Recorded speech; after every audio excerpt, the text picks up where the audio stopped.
Hello friends, welcome to number one study. इस video में हम देखेंगे class 10 English first flight book का chapter number 4 from the diary of Anne Frank. इस chapter के question answers, thinking about the text के question answers करेंगे। So first question है, was Anne right when she said that the world would not be interested in the musings of a 13-year-old girl.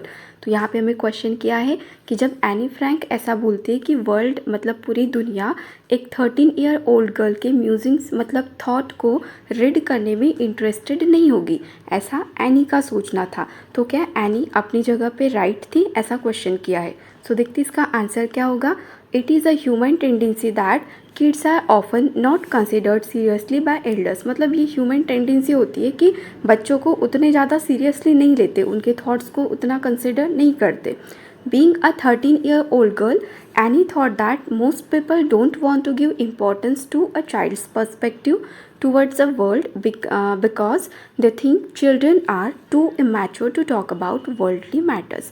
अब क्योंकि Anne Frank 13 year की थी तो उनका भी यही सोचना था कि जो वर्ल्ड है मतलब जो बड़े लोग हैं वो बिल्कुल भी इंटरेस्टेड नहीं होंगे एक 13-year-old गर्ल की डायरी रीड करने में, क्योंकि उनका क्या कहना रहता है कि जो बच्चे होते हैं उनका जो नज़रिया रहता है वर्ल्ड को देखने का, उसे वो इमैच्योर समझते कि इमैच्योर तरीके से वो देखते हैं। However any Franks diary was popular among the masses and was translated in different languages and she became one of the most renowned and discussed of the Holocaust victim. और फिर Anne Frank के death के बाद क्या होता है, उनकी जो डायरी रहती है वो तो पॉपुलर हो जाती है क्योंकि उनके फादर उसे पब्लिश करते हैं, बराबर है। और उस डायरी को बहुत सारे लोग मतलब पूरे वर्ल्ड में उस डायरी को रीड किया जाता है और डायरी का ट्रांसलेशन भी किया जाता है डिफरेंट लैंग्वेजेस में, क्योंकि वो जो डायरी रहती है एनी फ्रैंक की वो एक अकेला यूनिक रिकॉर्ड रहती है हॉलोकास्ट विक्टिम का। हॉलोकास्ट का मीनिंग क्या होता है, सर्वनाश। जो सर्वनाश उस टाइम जर्मनी में हो रहा होता है उसका विक्टिम रहता है वो डायरी। नेक्स्ट क्वेश्चन देखते हैं। There are some examples of diary और journal entries in the before you read section। मतलब चैप्टर के before you read section में कुछ गिवन है जर्नल जैसा।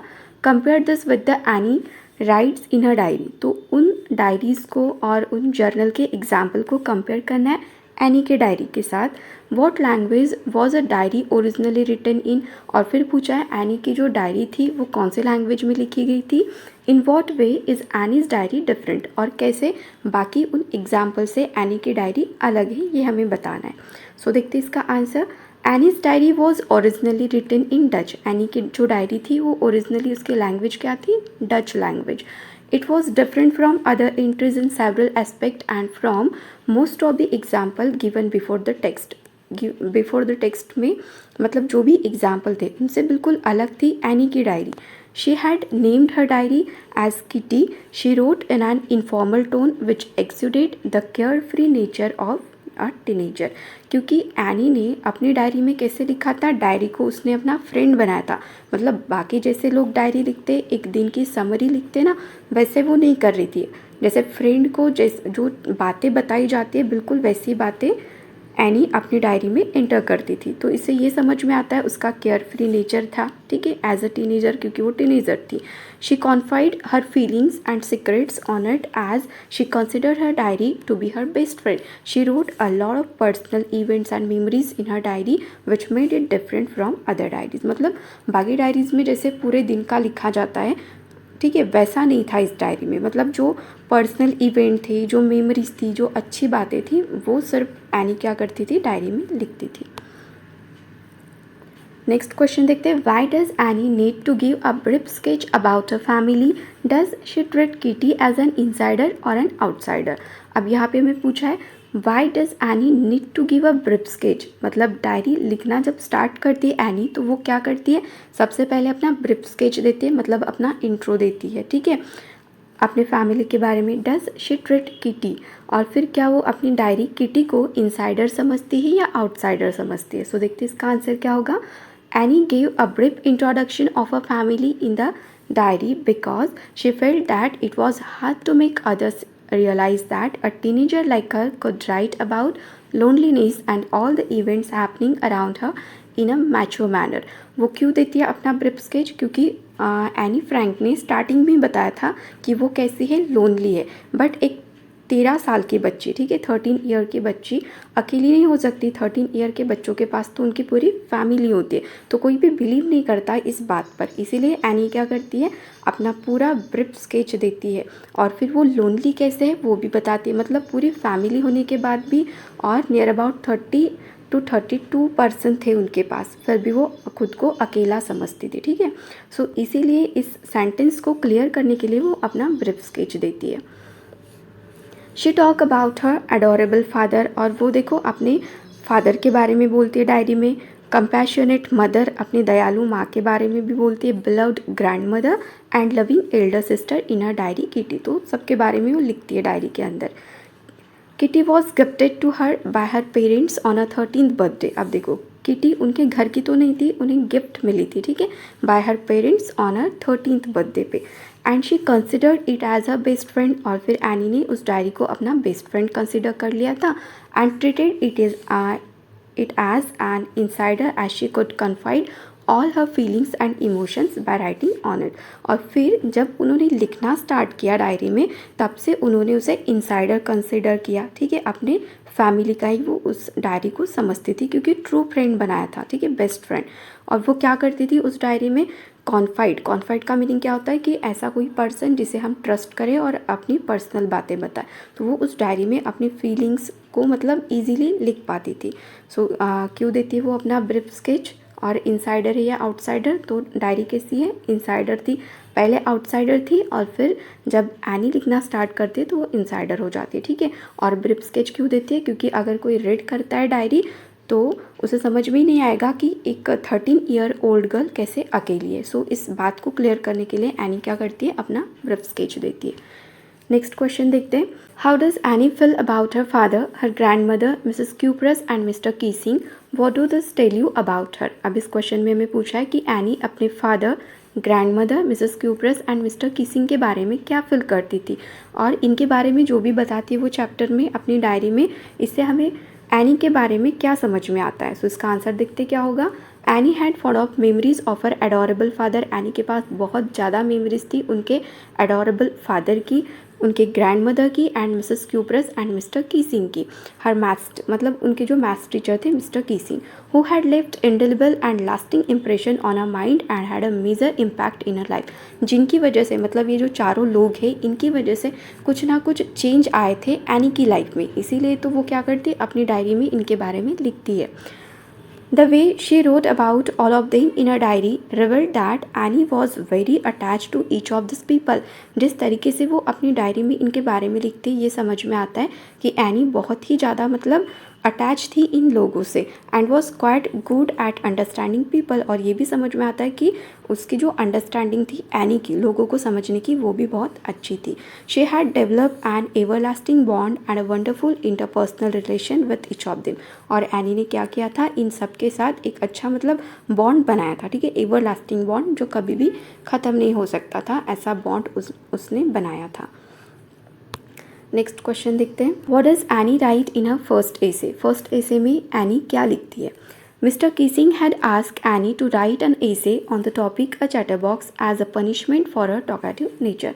सबसे पहले क्या होता है, एक एसे देते हैं ना मिस्टर कीसिंग एनी को लिखने के लिए जब वो बहुत ही ज़्यादा बात करती है। सो टॉपिक क्या होता है एसे का, अ चैटरबॉक्स, और ये क्या होती है एनी की पनिशमेंट होती है क्योंकि वो बहुत ज़्यादा बात करती है। In the essay she wrote about the effect of being talkative, और एसे में एनी क्या करती है effects of being talkative, talkative होने के इफ़ेक्ट्स के बारे में भी लिखती है और आर्ग्यू भी करती है that she had inherited it from her mother who was also very talkative, और ये बताती वो अपने एसे में कि ये जो मतलब टॉकेटिव नेचर है ये कैसा है, इनहेरिटेड हुआ है, उनकी मदर से उनमें आया है, ठीक है, इनहेरिटेड ट्रेट है। सो इसीलिए वो कैसे बहुत ही ज़्यादा टॉकेटिव है।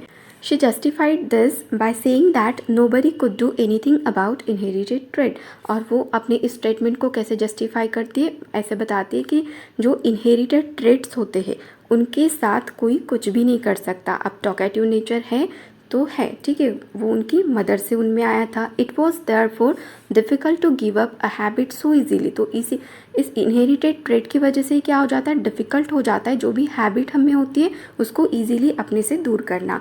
And it also formed a part of a student trait. और वैसे भी बहुत ज़्यादा बातें करना तो स्टूडेंट का ट्रेट ही होता है, बच्चे हैं तो बातें तो करते ही है। Reading this Mr Keesing also had a hearty laugh at the argument given by Anne. और जब मिस्टर कीसिंग ये ऐसे रीड करते तो उन्हें भी बहुत ही ज़्यादा हंसी आती कि कैसे एक 13 ईयर ओल्ड गर्ल क्या कर रही है, अपनी बात को मनवा रही है और आर्ग्यू कर रही है। नेक्स्ट क्वेश्चन देखते हैं। Anne says teachers are most unpredictable. Is Mr Keesing unpredictable and how. अब चैप्टर में हमने देखा कि एनी क्या बोलते हैं, टीचर्स कैसे होते हैं, अनप्रेडिक्टेबल होते हैं, मतलब कुछ कहा नहीं जा सकता उनके बारे में। तो यहाँ पे हमें क्वेश्चन किया है, इज़ मिस्टर किसिंग अनप्रेडिक्टेबल। तो क्या मिस्टर किसिंग अनप्रेडिक्टेबल थे, और अगर थे तो कैसे। सो देखते हैं इसका answer. Anne cited the perfect example of Mr Keesing as an unpredictable teacher. Anne cited मतलब पेश करना हो सकता है, ठीक है। एनी क्या करती है, एक परफेक्ट एग्जाम्पल बताती है किसका, मिस्टर कीसिंग का, कि वो कैसे है, अनप्रेडिक्टेबल टीचर है। Because she felt that Mr Keesing was indifferent towards her behaviour who always rebuke her for her talkative nature. Rebuke मतलब होता है डांटना, ठीक है, क्योंकि मिस्टर कीसिंग क्या करते थे, एनी के टॉकेटिव नेचर की वजह से बहुत ही ज़्यादा वो अनॉयड रहते थे और बहुत ज़्यादा उसे डांटते रहते थे, ठीक है। फिर क्या होता है, although initially he punished her by assigning extra homework. और इसी बात से नाराज़ होकर वो क्या करते थे, एनी को पनिश करते थे, उसे एक्स्ट्रा होमवर्क देते थे। आफ्टर रीडिंग हर ऐसे, और फिर जब एनी ऐसे लिख कर आती थी और जब वो रीड करते थे, ही इंजॉयड अ गुड लाफ, और वो इंजॉय करते थे रीड करने में और हंसते भी थे। And thereafter never gave her such punishment and allow Anne to talk in the class. मतलब यहाँ पे क्या बोला है कि मिस्टर कीसिंग बहुत ही ज़्यादा अनॉयड होते थे एनी के बातें करने से, ठीक है, उसके टॉकेटिव नेचर की वजह से, और वो उसे पनिश भी करते, ऐसे लिखने के लिए देते। और जब एनी ऐसे लिख कर आती है फर्स्ट सेकेंड, तो उनको हंसी भी आती है उसका ऐसे रीड करने के बाद, लेकिन फिर जैसे वो बोलना स्टार्ट करती है फिर से उसको पनिश करते हैं। और फिर क्या होता है, थर्ड टाइम जब वो ऐसे लिख कर आती है और जब मिस्टर कीसिंग ऐसे रीड करते, तो उस टाइम से मिस्टर कीसिंग एनी को क्लास में बोलने के लिए अलाउ करते। तो यहाँ पे हम बोल सकते हैं ना कि मिस्टर कीसिंग कैसे अनप्रेडिक्टेबल है, उनके बारे में कुछ कहा नहीं जा सकता। नेक्स्ट क्वेश्चन पे आते। What do the statement tell you about Anne Frank as a person. अब यहाँ पे कुछ स्टेटमेंट गिवन है, इन्हें रीड करके हमें बताना है कि एनी फ्रैंक कैसी है। We don't seem to be able to get any closer and that's the problem. Maybe it's my fault that we don't confide in each other. Anne Frank बोलती है कि मतलब हम लोग एक दूसरे के ज़्यादा क्लोज नहीं आ पा रहे थे, इतने ज़्यादा लोग थे उनके पास फिर भी, एंड दैट्स अ प्रॉब्लम, और यही प्रॉब्लम था। और फिर एनी फ्रैंक बोलती है may be it's my fault, और हो सकता है कि ये मेरा फॉल्ट है कि मैं अपनी जो फीलिंग्स है दूसरों के साथ शेयर नहीं कर पा रही थी, है ना, एनी फ्रैंक। तो उनको लगता था कि ये उनका फॉल्ट है। सो इससे हमें क्या समझ में आता है कि एनी कैसी है, रिजर्व है, मतलब वो खुलकर सामने नहीं आती थी किसी भी पर्सन के साथ, इजीली किसी पर ट्रस्ट नहीं कर पा रही थी। सो यहाँ पे हम लिखेंगे एनी इज़ रिजर्व। नेक्स्ट पे आते हैं। I don't want to jot down the fact in this diary the way most people would, but I want the diary to be my friend. तो यहाँ पे एनी फ्रैंक बताती है कि diary में मैं सभी जो दिन भर में जो कुछ भी होता है वो मैं सब कुछ नहीं लिखने वाली हूँ, जो भी मतलब इम्पॉर्टेंट इवेंट्स है या फिर कुछ इम्पॉर्टेंट चीज़ें उनके साथ हुई है बस वो वहाँ पे वो लिखने वाली थी डायरी में। बट नॉर्मली लोग क्या करते हैं, दिन भर का उस डायरी में लिखते हैं, है ना। सो इस बात से हमें क्या समझ में आता है, एनी कैसी है, शी इज़ सेल्फ कॉन्फिडेंट, उन्हें खुद पर बहुत ज़्यादा कॉन्फिडेंट है, एंड इन्वेंटिव, इन्वेंटिव मतलब क्रिएटिव बोल सकते हैं, आर्टफुल थी। नेक्स्ट क्वेश्चन पे आते हैं। Margot went to Holland in December and I followed in February when I was plunked down on the table as a birthday present for Margot। तो इस सेंटेंस से हमें क्या समझ में आता है, मार्गोट कब जाती है हॉलैंड, दिसंबर में जाती है, और फिर फरवरी मंथ में एनी फ्रैंक जाती है, ठीक है। और कैसे, देखो उन्होंने क्या यूज़ किए थे words, when I was plunk down on the table, मतलब plunk down on the table मतलब क्या, कि टेबल पे एकदम से रख देना। तो यहाँ से हमें समझ में आता है कि वो कैसी थी, ह्यूमरस थी, मतलब फ़नी वे में वो बताती है कि मुझे मतलब एज अ बर्थडे प्रेजेंट उनके सामने पेश कर दिया गया था, इस टाइप से वो बताते। वो ऐसे भी बता सकती थी कि फरवरी मंथ में एनी कहाँ जाती है, हॉलैंड जाती है मार्गोट के पास, बट वो ह्यूमरस तरीके से बताती है। सो यहाँ पे हम लिखेंगे she is humorous as well. Fourth part पे आते हैं, if you ask me there are so many dummies that about a quarter of the class should be kept back but teachers are the most unpredictable creatures on earth. अब इस sentence में Anne Frank क्या बताती है कि class में quarter मतलब क्या होता है, 1/4 बच्चे कैसे डमीज़ हैं, मतलब इनको निकालना चाहिए क्लास से, ऐसा एनी को लगता है। उनके हिसाब से 1/4 बच्चे कैसे डमीज़ हैं। बट वो फिर ये भी बताती है but teachers are the most unpredictable creature on the earth, क्योंकि टीचर्स के बारे में कुछ नहीं बोला जा सकता। मतलब जो बच्चे एनी को डमीज़ दिख रहे, हो सकता है कि वो कुछ अच्छा कर जाए और टीचर्स क्या करें, उनको ना निकालें, है ना। सो इस बात से हम ये बोल सकते हैं कि एनी कैसी इंटेलिजेंट है, मतलब वो ये नहीं बोल रहे कि मुझे लगता है कि ये बच्चे डमी है तो इनको निकालना चाहिए, टीचर्स भी इन्हें डमी समझती होंगी, ऐसा नहीं है। यहाँ पे एनी क्या करती है, दूसरा एक अपना पॉइंट रखती है कि टीचर्स अनप्रेडिक्टेबल है, हो सकता है जिन्हें मैं डमीज़ बोल रही हूँ उनको वो क्लास में रखे। सो यहाँ पे हम लिखेंगे any is intelligent. Next part पे आते, anyone could ramble on and leave big spaces between the words, but the trick was to come up with convincing arguments to prove the necessity of talking। तो in line को read करने के बाद क्या समझ में आता है, इन लाइन में क्या बोला है, एनीवन could ramble on मतलब कुछ भी लिखना, टॉपिक से रिलेटेड कुछ भी लिखते जाना, एंड लिव बिग स्पेसेस, और वर्ड्स के बीच में ना बहुत ज़्यादा स्पेसेस छोड़ना, तो ऐसा भी किया जा सकता था। बट ट्रिक क्या है, was to come up with convincing argument, but trick क्या थी, कन्विंसिंग आर्ग्यूमेंट के साथ आना और प्रूव करना कि जो भी मतलब टॉपिक है उसकी नेसेसिटी क्या है। सो यहाँ पे चैटर बॉक्स था उनका, तो यहाँ पे इन्होंने बोला है to prove the necessity of talking, मतलब बात करने की भी नेसेसिटी है, ज़रूरत है, इस बात को वो कन्विंस करना चाहती थी, ठीक है, अपने आर्ग्यूमेंट से।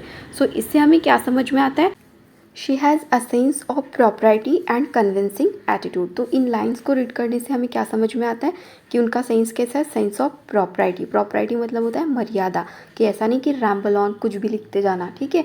एंड कन्विंसिंग एटीट्यूड कैसा है उनका, कन्विंसिंग मतलब अपनी बातों से दूसरों को कन्विंस कर पाना, ठीक है। सो यहाँ पे हमारे क्वेश्चन आंसर्स कंप्लीट हो गए। अगर वीडियो अच्छी लगी हो, हेल्पफुल लगी हो, तो वीडियो को लाइक करना, अपने फ्रेंड्स के साथ शेयर करना और चैनल को सब्सक्राइब जरूर करना। Thank you.